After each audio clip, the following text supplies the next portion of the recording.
Film dimulai dengan memperlihatkan seorang hakim agung yang baru saja membebaskan seorang bos narkoba bernama Tony. Padahal Tony sering melakukan tindak kejahatan besar, namun tak pernah sekalipun ia berada di dalam jeruji besi. Scene pun beralih ke sebuah gedung kosong. Di sana terlihat seorang oknum polisi bernama Pak Malik yang baru saja menerima suap dari Tony. Ketika Pak Malik sedang menghubungi Tony, tiba-tiba seorang pria misterius datang. Pria tersebut bernama Nas, rekan Pak Malik dari kepolisian. Dengan nada kecewa mengungkapkan bahwa Pak Malik seharusnya malu dengan tindakannya. Bagaimana mungkin seorang polisi yang seharusnya mengayomi masyarakat justru terlibat dalam penerimaan suap dari pelaku kejahatan yang merugikan masyarakat dan negara. Nas takkan selamanya.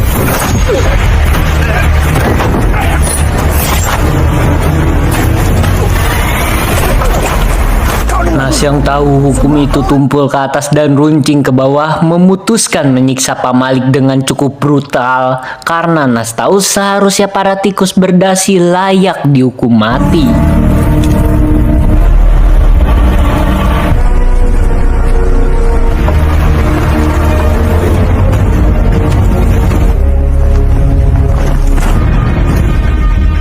Keesokan harinya, para kepolisian dikejutkan dengan penemuan mayat Pak Malik yang cukup mengiris hati.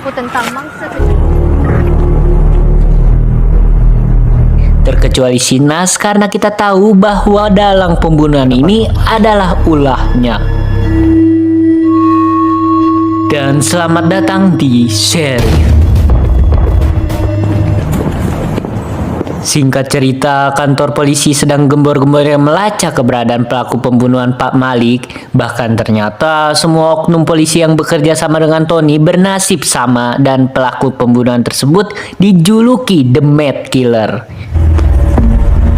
Di waktu yang sama, sekelompok polisi pusat tengah mendatangi kantor polisi cabang yang dipimpin oleh pria bernama Sheriff. Kedatangan mereka membuat Inspektur Amir terkejut. Sheriff bertanya tentang kinerja Amir mengenai kasus judi online. Dengan bangganya, Amir mengatakan telah menangkap beberapa bandar judi. Namun tiba-tiba Sheriff mengeluarkan sebuah bukti bahwa Amir telah disuap oleh bandar judi yang asli.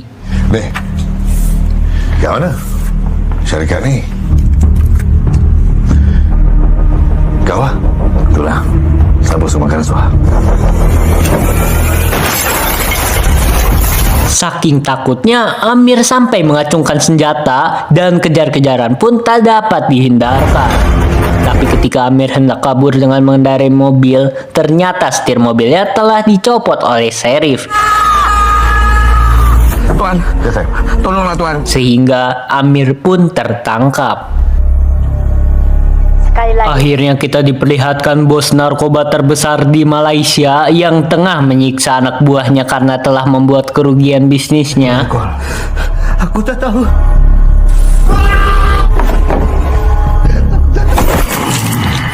Tony dengan penuh emosi memerintahkan tangan kanannya untuk mencari siapa itu Mad Killer. Lalu scene kembali beralih ke Sheriff yang habis melaksanakan kewajibannya dan menutup kasus suap menyuap. Kita juga akan dibawa ke masa lalu yang ternyata dahulu ayahnya Sheriff adalah seorang oknum polisi yang membawa kabur uang haram. Tiba-tiba komandan polisi datang dan memintanya untuk memecahkan kasus rumit sepanjang masa, yaitu menangkap Mad Killer. Di sisi lain, Nas dihampiri arwah seorang wanita yang bertanya apakah yang Nas lakukan benar. Nas pun bertanya kepada kakaknya mengenai perlakuan Mad Killer kepada oknum polisi. Namun Aisyah mengatakan bahwa semua itu salah karena negara ini punya hukum yang harus dipatuhi dan seharusnya oknum polisi ditahan di dalam jeruji besi lengkap dengan TV, AC, dan kasur yang empuk. Sementara itu, si tangan kanan Tony bernama Kapak sedang memerintahkan anak buahnya untuk mencari keberadaan si Mad Killer. Namun saat Kapak tengah bersantai, tiba-tiba Mad Killer masuk dan langsung meminta Kapak mendatangi sebuah gedung kosong. Di sana Kapak dipaksa dan diinterogasi mengenai di mana markas Tony.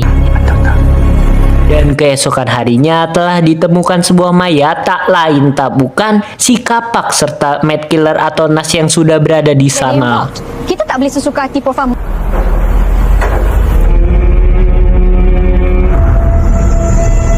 Singkat cerita, kantor polisi dikejutkan oleh sebuah surat yang memberikan lokasi Tony berada. Lantas mereka bergegas menyusun strategi dan melakukan operasi penangkapan besar-besaran. Kita akan masuk ikut pintu belakang. Kita raid tempat ni malam ni.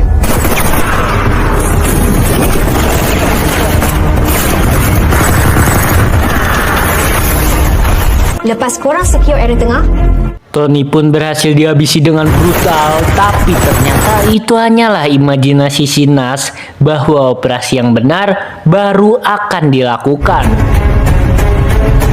Tapi Sheriff tiba-tiba hadir menahan mereka semua dan berkata bahwa Mad Killer berada di antara kalian.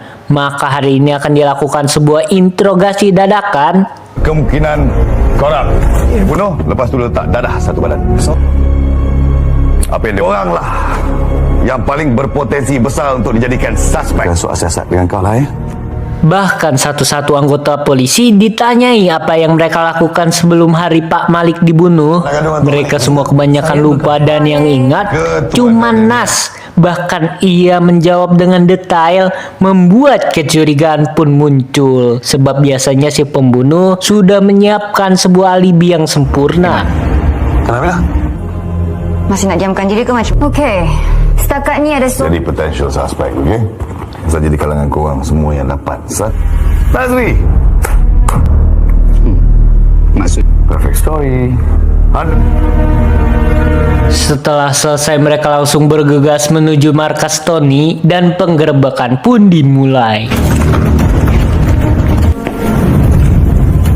Akan tetapi tampak suasana yang sepi dan sunyi dan ternyata Tony telah melarikan diri.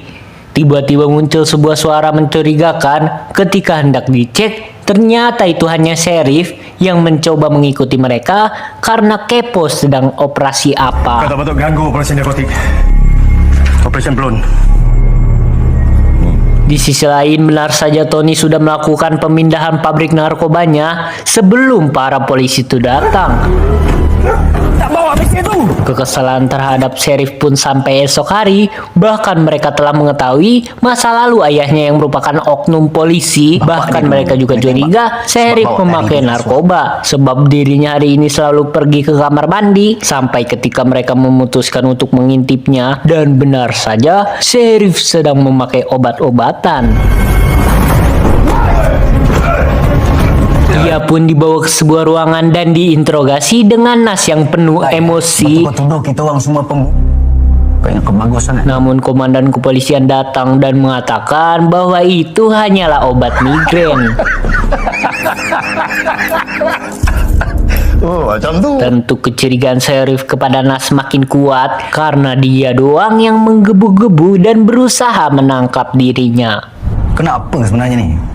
Sadis yang langgar etika. Polis bunuh orang. Ni Malaysia. Di rumah, Nas bahkan ditanyai oleh kakaknya mengenai kebenaran isu Nas adalah Mad Killer. Aku tak tuduh kau. Nas Tapi yang kalau kesal bukti- pun pergi sembari nyebat di teras.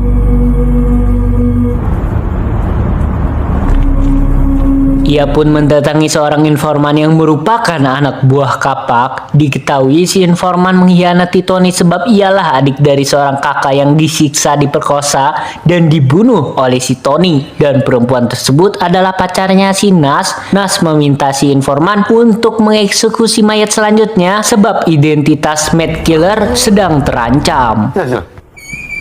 Besoknya Nas diinterogasi kembali, bahkan kali ini Sheriff memutar video rekaman pacarnya Nas yang dianu-anuin sama si Tony, bahkan sampai tewas. Budiman. Kita nak nangis. Kuat dia. Gagal lolos ya. Baju dia.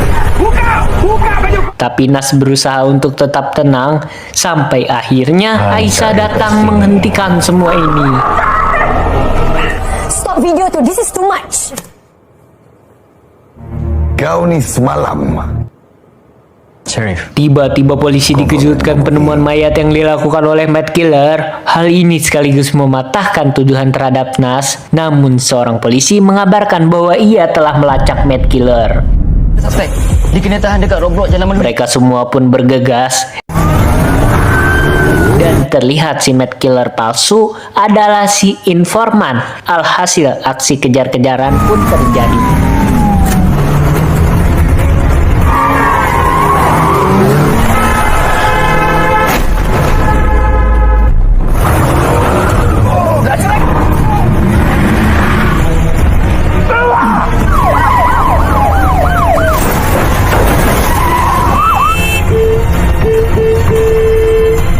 Sheriff pun terpaksa memilih jalan lain, yaitu menabrakkan mobilnya ke si pelaku. Alhasil ia pun berhasil tertangkap.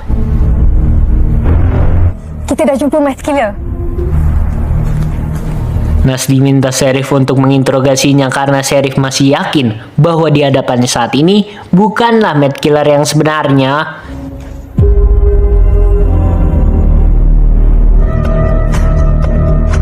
Di dalam ruangan interogasi, Nas memberi isyarat kepada si informan agar tetap diam.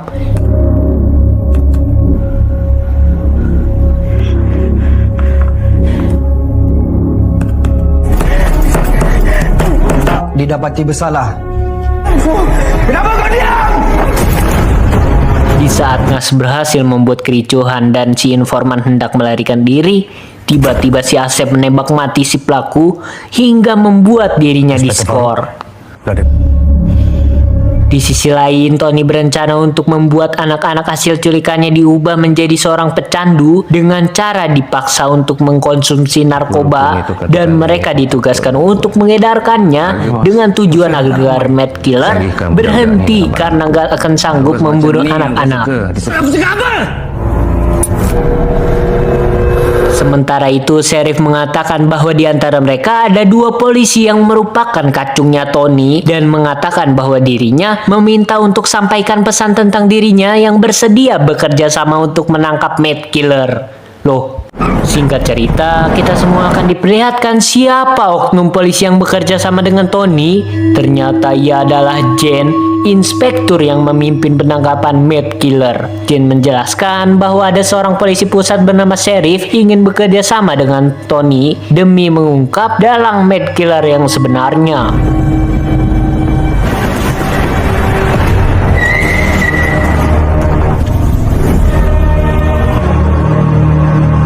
Sementara itu, Nas mendatangi tempat terakhir kalinya si informan membunuh oknum polisi dan Nas pun membakarnya. Sebab ia tak akan melakukan pembunuhan lagi serta menghapus segala jejak kriminal di gedung tersebut. Ketika Nas pulang, ternyata di sana ada sheriff yang telah menunggu dirinya dan Nas diminta untuk mengaku saja bahwa ia adalah Matt Killer karena sebenarnya Aisyah menyimpan bukti rekaman yang ia rahasiakan. Ternyata Pak Malik adalah polisi yang bertugas menyamar sebagai anak buah Tony, namun Matt Killer malah membunuhnya. Tapi ingat Syah, jangan percaya sesiapa. Ni buat dah memang terbukti sah. Disebabkan intel yang ke polis. Sekarang ni kau ada bukti. Motif kau. Kau memang hebat, Nas. Mati itu masih lagi ada. Apa esok, Nas? Kau tak nak mengaku juga? Nas pun terpukul dengan fakta yang sebenarnya.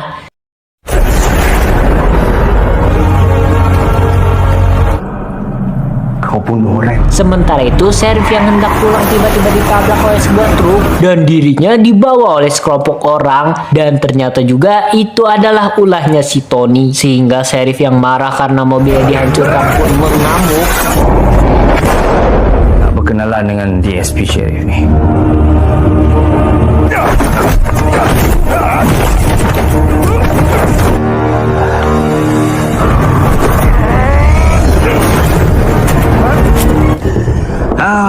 Sheriff pun diberi imbalan uang besar untuk menangkap Matt Killer. Namun dia menolaknya sebab tak menerima suap dan akan menangkap Matt Killer secara cuma-cuma.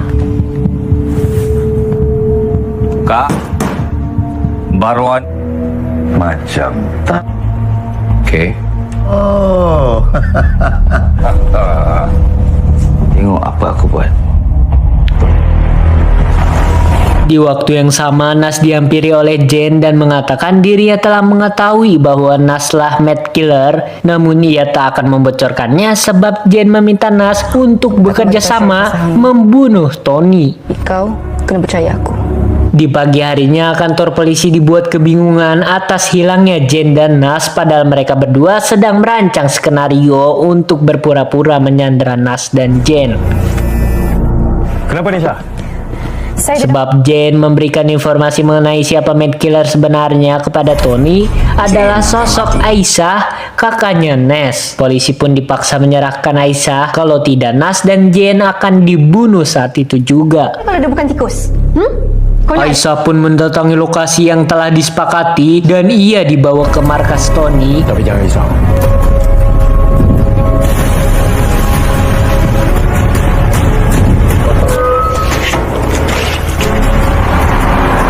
Sementara polisi lainnya mendatangi tempat Jane disekap, namun saat memasuki sebuah bus dan mengira Jane di sana, tiba-tiba Sebab bila orang Allahu Akbar.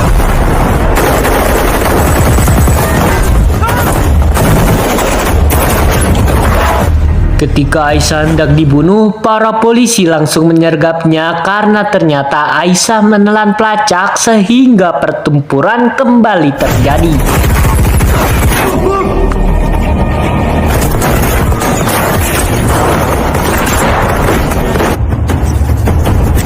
boleh buat apa-apa kat aku tapi lepas. Kau jangan sial.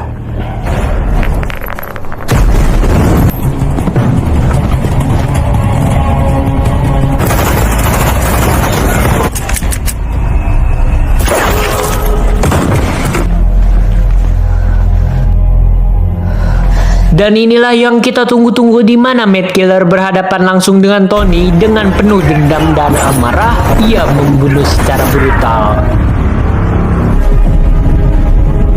Aku mati. Budak-budak gunakan undang-undang, bro.